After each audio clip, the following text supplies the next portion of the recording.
자, 오늘 말씀부터 10장까지는 예수님과 제자들이 유월절을 맞아서 예루살렘까지 순례하는 그 과정, 길을 그리고 있습니다.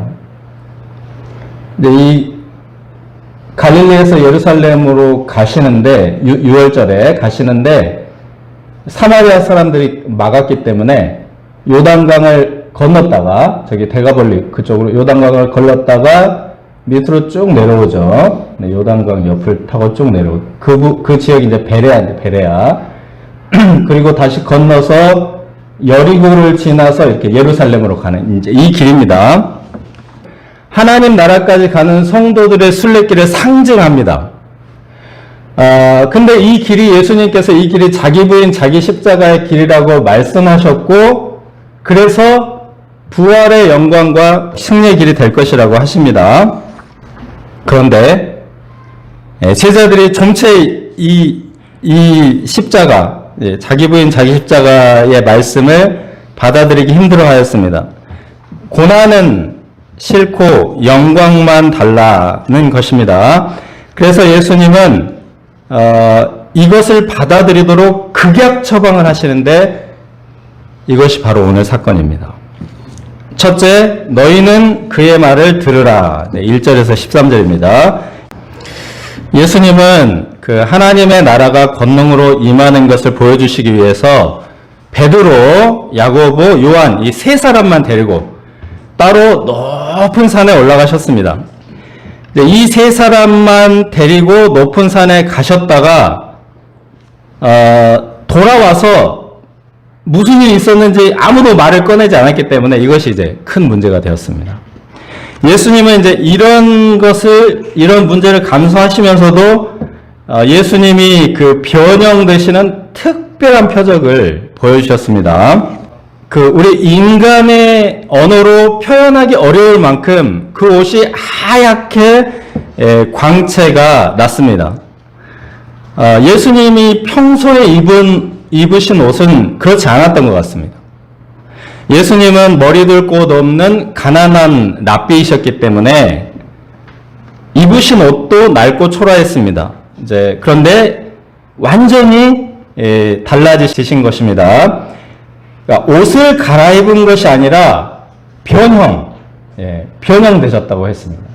트랜스폼이나 트랜스피규어, 완전히 변화됐습니다. 당시 흰 옷은, 그러니까 일하는 사람들이 입지 않았습니다. 농부나 어부나 양치는 목자들, 막 노동이 필요하고, 막 이렇게 흙과 막 이렇게 엎치락뒤치락 하는 사람이 입지 않았고, 또 왕족이나 귀족이나 이런 사람들, 그런 사람들도 이 흰 옷은 잘 입지 않았습니다. 자기들의 부와 권세와 영광을 자랑하기 위해서 청색, 자색, 남색으로 염색된 컬러풀한 옷을 입었습니다. 이 흰옷은 국가의 신성한 권력을 집행하는 관료들의 옷이었고, 그리고 신의 뜻을 받고 전달하는 사제들의 옷이었습니다. 로마 원로원의 사람들이 흰옷을 입었죠. 여기 와서 법을 만든다든가 집행한다든가 할 때 흰옷을 입었고, 그리고 이제 그리스에서 성화를 체화하는 그런 모습인데, 다 이렇게 흰옷을 입었습니다. 그리고 성경을 보면은 천사들이 나타날 때 항상 흰 옷을 입었습니다. 그들이 하나님 나라 공무원이면서 하나님의 뜻을 전달하는 메신저이기 때문입니다. 그런데 이런 흰 옷은 이제 쉽게 때가 묻고 얼룩이 지기 때문에 당시 관료들과 사제들은 자기들의 그 흰 옷을 흰옷 세탁 전문 세탁업자에게 맡겼습니다. 세상에서 빨래하는 자라는 말은 그 흰옷 전문 세탁업자인데, 이 사람들은 아주 그 옷이 희다 못해 하얗게 광채가 나도록 세탁을 해 주었습니다. 그런데 예수님의 옷은 그것과도 비교되지 않는 광채, 이 세상에서 본 적이 없는 하늘의 광채가 났던 것입니다. 그 빛은 하나님의 빛으로서 다른 빛을 반사해서 내는 빛이 아니라 빛을 뿜어내는 광원 그 자체입니다. 달빛처럼 반사해서 나오는 빛이 아니고 햇빛처럼 자기가 내는 빛입니다. 성경은 하나님을 빛의 근원으로 묘사하면서 회전하는 그림자가 없는 분이라고 말합니다. 예수님의 변형은 육신을 입은 인자가 되시기 이전에 원래 모습인 성자의 모습입니다. 그래서 이 변형은 원래의 모습으로 변형되신 것. 사람의 아들로 오셨다가 잠시 하나님의 아들로 이제 돌아가신 겁니다. 그리고 십자가에서 죽으시고 부활하신 후 그때 미래에 얻을 영광의 모습으로 미리 변형되신, 미리 보기. 그리고 이때 모세와 엘리야가 이 영광 중에 등장하여 예수님과 대화를 나눕니다. 자, 이 모세와 엘리야는 공통점이 있습니다. 이 두 사람은 하나님의 뜻을 상징하는 인물입니다. 우리가 구약 성경을 율법과 선지자라고 부르는데 율법의 대표 모세, 선지자의 대표 엘리야. 그래서 하나님의 뜻의 대표자들입니다. 또 이 사람들은 이 땅에서 사는 동안은 고난만 받은 하나님의 종들입니다. 모세는 광야 40년 동안 고생하다가 정작 가나안 땅에는 들어가지 못했습니다. 또 엘리야는 그 누구보다 능력의 선지자였는데 자기가 메시지를 전했던 사람들이 돌아오지 않았습니다. 열매가 없었던 거죠. 그런데 역설적으로 이 두 사람은 또한 부활의 상징입니다. 죽음의 흔적이 없는 사람들입니다. 모세는 무덤이 없고 엘리야는 죽음 없이 승천하였습니다. 그들은 한 맺힌 모습으로 나타나지 않았습니다. 하나님, 왜 저를 가나안 땅에 못 들어가게 하셨나요? 하나님, 제가 죽음을 무릅쓰고 말씀을 전했는데 한 사람도 돌아오지 않았어요. 오히려 하나님의 뜻을 온전히 알린 그 힘을 입은 영광의 사람들로 예수님 곁에 당당히 서 있습니다. 베드로가 그 모습을 보고 무슨 말을 할지 몰라서 라피요, 우리가 여기 있는 것이 좋사오니 우리가 초막셋을 짓되 하나는 주를 위하여 하나는 모세를 위하여 하나는 엘리야를 위하여 하사이다 하고 막 신이 나서 뱉어냈습니다. 고난 없는 영광에 머물고 싶습니다. 그런데 가만히 생각해보면 이 고난 없는 영광은 정말 우스운 것입니다. 시험 공부하지 않고 A뿔을 받고자 하는 것이고 노동하지 않고 고액 연봉을 받고자 하는 것과 다르지 않습니다. 우리는 이것을 날로 먹는다라고 비난합니다. 우리가 임신, 출산, 육아가 힘드니까 이거 다 생략하고 어느 날 갑자기 25살 된 청년을 데려다가 나 자녀로 삼을래. 이렇게 하지 않잖아요. 배 아프게 임신하고 눈물, 콧물 다 쏟으면서 양육하고 키워가는 그 과정이 부모로서의 영광입니다. 제자도, 이 제자도의 말씀을 들으라는 것입니다. 예수님보다 앞서 가려고 하지 말고 예수님의 말씀을 듣고 따라가면 그곳에 부활의 영광이 있다는 것입니다. 그렇게 할 때 영광과 승리가 보장된 길을 막 제자들을 책망하면서 막 십자가 져야지 막 이렇게 책망하면서 하지 않고 예수님의 말을 들으라 하고 살아주셨습니다. 예수님은 하나님의 사랑하는 아들, 곧 하나님 자신과 같으니 예수님의 말씀을 듣는 것, 이것이 하나님의 말씀을 듣는 것입니다. 예수님께서 그동안 어떤 말씀을 하셨습니까? 우리가 들어야 할 예수님의 말씀이 무엇입니까? 삼가 바리새인들과 헤롯의 누룩을 주의하라. 사람의 일보다 하나님의 일을 생각하라. 자기를 부인하고 자기 십자가를 지고 예수님을 따르라.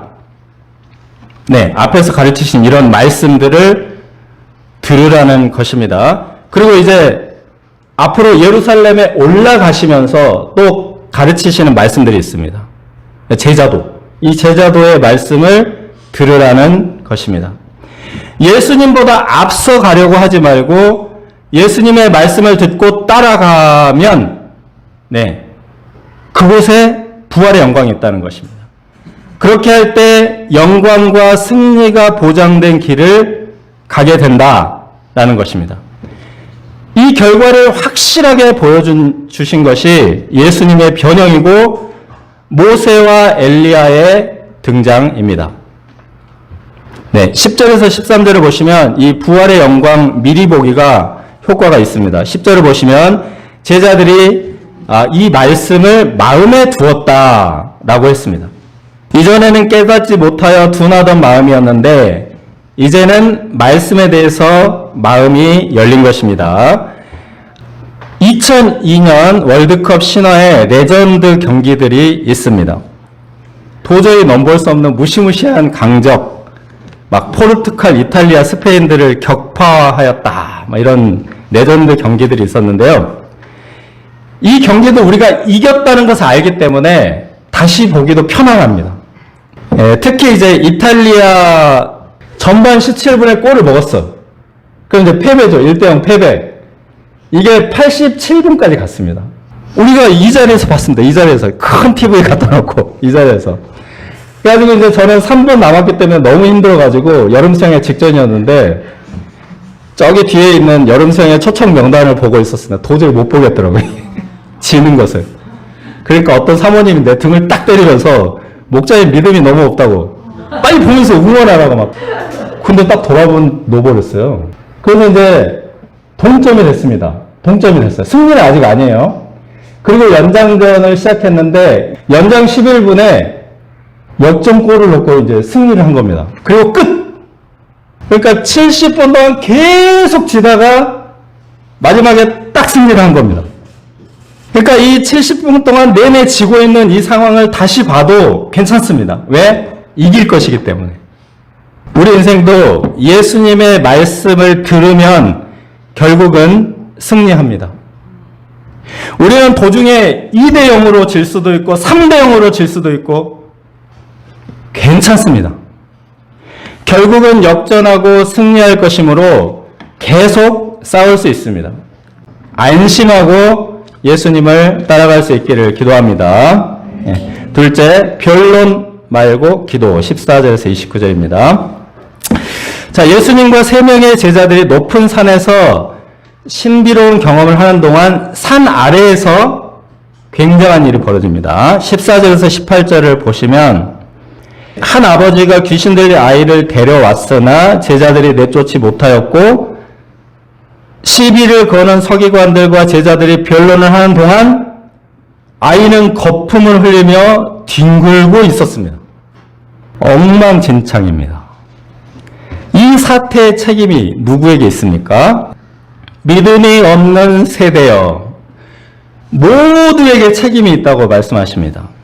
제자들도 서기관들도 아이의 아버지도 모두 이 사태의 책임이 있습니다. 그리고 그 책임은 뭐냐? 믿음이 없음입니다. 제자들은 얼마 전 전도여행 때 주셨던 귀신 쫓는 능력을 잃어버렸습니다. 서기관들은 제자들이 예수님께서 세우신 자들임을 인정하지 않고 끊임없이 시비를 걸고 있습니다. 특히 이 아이의 아버지는 믿음이 있는 듯 하면서도 믿음이 없습니다. 내가 믿나이다. 믿음이 있다는 말입니다. 내가 믿나이다. 나의 믿음 없는 것을 도와주소서. 믿음이 있다는 겁니까? 없다는 겁니까? 믿음이 있다가 없다가 오락가락합니다. 처음에는 예수님께서 세우신 그 제자들을 믿고 나왔다가 이들이 실패하니까 금방 포기해버렸습니다. 못하던데요? 선생님의 제자들에게 내어 쫓아달라 하였으나 그들이 능히 하지 못하더이다. 그러니까 믿음이 있는 듯 하지만 믿음이 아닌 것도 같은데 믿는 것도 같습니다. 믿음이 없는 세대여 내가 얼마나 너희와 함께 있으며 얼마나 너희에게 참으리요. 예수님은 이제 십자가에 죽으시고 부활하신 후에 곧 승천하셔야 합니다. 예수님께서 언제나 그들과 함께 있을 수는 없습니다. 예수님의 원래 자리는 하나님 우편이기 때문에. 그래서 예수님은 자기가 세우신 제자들에게 모든 일을 위임하셨습니다. 우리가 예수님을 믿는다는 것은 예수님께서 제자들에게 하늘과 땅의 모든 권세를 위임하셨다라는 사실을 믿는 것입니다. 예수님께서 이 시대 우리에게 하늘과 땅의 모든 권세를 맡기고 가셨다는 사실을 믿는 것입니다. 당시 초인류 엘리트였던 서기관들도 이것을 믿어야 합니다. 제자들과 서기관들 비교가 안 됩니다. 비교가 안 돼요. 제자들 직업이 어부고 서기관들은 국회의원, 법관, 사내들은 공회의원이니까 제자들은 뭘 이렇게 제대로 배운 적이 없습니다. 근데 서기관들은 당시에 5개 국어 정도를 해야 서기관이 될 수 있습니다. 히브리어, 아람어, 헬라어, 라틴어, 애국어. 그 다음에 이 사람들은 갈릴리 촌사람들. 갈릴리 밖에서 일어나는 일은 아무것도 몰라요. 근데 이 서기관들은 정치, 경제, 군사, 외교 전문가들입니다. 그런데 예수님께서 그들보다 인간적으로 형편없어 보이는 이 제자들에게 하늘로부터 오는 권세를 맡기셨습니다. 서기관들도 제자들을 신뢰해야 합니다. 지금은 예수님이 계시지만 얼마 후에는 예수님이 승천하고 안 계시기 때문에 하나님 나라의 일은 제자들을 통해서 이루어집니다.